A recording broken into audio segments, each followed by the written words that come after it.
Hi friends, welcome to my YouTube channel. ഇന്ന് ഞാൻ തയ്യാറാക്കുന്നത് ഒരു മുട്ട റോസ്റ്റിൻ്റെ റെസിപ്പിയാണ്. ഇതിനായി 2 മുട്ട നന്നായി വേവിച്ചെടുത്ത് ഇതുപോലെ ഒന്ന് കട്ട് ചെയ്ത് വെച്ചിട്ടുണ്ട്.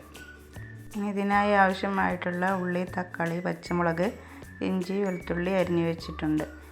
ഇനി എണ്ണ ചൂടായി വരുമ്പോൾ കടുക് ഇട്ട് ഇതിലേക്ക് അരിഞ്ഞു വെച്ച ഇഞ്ചി, വെളുത്തുള്ളി ഇട്ട് സവാളയൂടെ ചേർത്ത് നന്നായി ഒന്ന് വഴറ്റിയെടുക്കാം.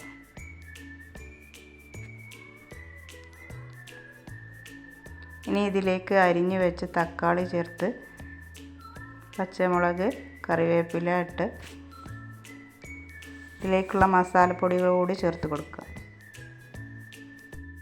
1/2 ടീസ്പൂൺ മഞ്ഞൾപ്പൊടി, 1 ടീസ്പൂൺ മുളക് പൊടി, 1 ടീസ്പൂൺ മല്ലിപ്പൊടി, 1/2 ടീസ്പൂൺ ഗരം മസാല, ആവശ്യത്തിന് ഉപ്പ് ചേർത്ത് നന്നായി ഒന്ന് വഴറ്റിയെടുക്കാം.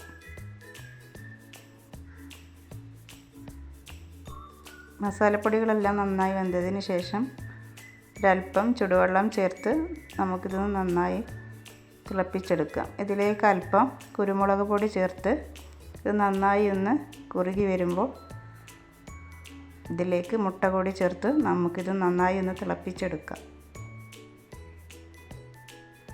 ഇപ്പോൾ നമ്മുടെ മുട്ട റോസ്റ്റ് ഇവിടെ തയ്യാറായിട്ടുണ്ട്. എല്ലാവരും ഒന്ന് ട്രൈ ചെയ്ത് നോക്കണേ.